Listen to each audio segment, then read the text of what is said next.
पिछले भाग में हमने अशोक के राजा बनने के विषय में चर्चा की। इस भाग में हम कलिंग युद्ध के विषय में चर्चा करेंगे। कलिंग प्रदेश किसी राजा द्वारा संचालित नहीं होता था।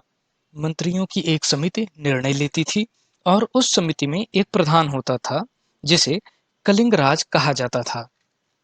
कलिंग प्रदेश व्यावसायिक और भौगोलिक दृष्टि से बड़ा ही महत्वपूर्ण था, क्योंकि कलिंग की सीमा पूर्व में समुद्र से लगती थी, अतः वह उस समय के प्रमुख व्यावसायिक केंद्रों में से एक था।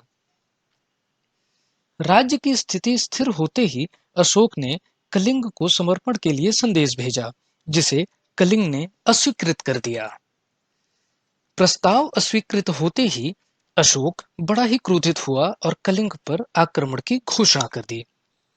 इतिहासकारों के अनुसार कलिंग युद्ध 261 ईसा पूर्व में शुरू हुआ। यह युद्ध लगभग 4 वर्ष तक चला। दोनों सेनाओं के बीच भीषण युद्ध हुआ। कलिंग राज्य के पास लगभग 1 लाख सैनिक थे। युद्ध में सभी मारे गए। अशोक की सेना को भी भारी क्षति पहुंची।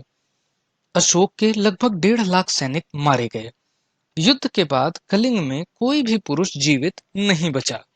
यदि कुछ शेष रहा तो खंडहर बन चुका राज्य, रोती हुई विधवाएं और बिलखते हुए बच्चे। नष्ट हो चुके कलिंग को देखकर अशोक ग्लानि से भर उठा। वह स्वयं को इस नरसंहार का दोषी मानने लगा और शीघ्र ही पाटलिपुत्र लौट आया। भीषण नरसंहार देखने के बाद अशोक की विस्तारवाद की भूख मिट चुकी थी। उसे अपनी गलती का एहसास हो चुका था। अब उसे तलाश थी तो केवल शांति की। और फिर अशोक ने बुद्ध की शरण ली। अगली कड़ी में हम अशोक द्वारा बौद्ध धर्म में दिए गए योगदान के विषय में चर्चा करेंगे। यदि यह जानकारी आपको अच्छी लगी हो तो चैनल को जरूर सब्सक्राइब करें।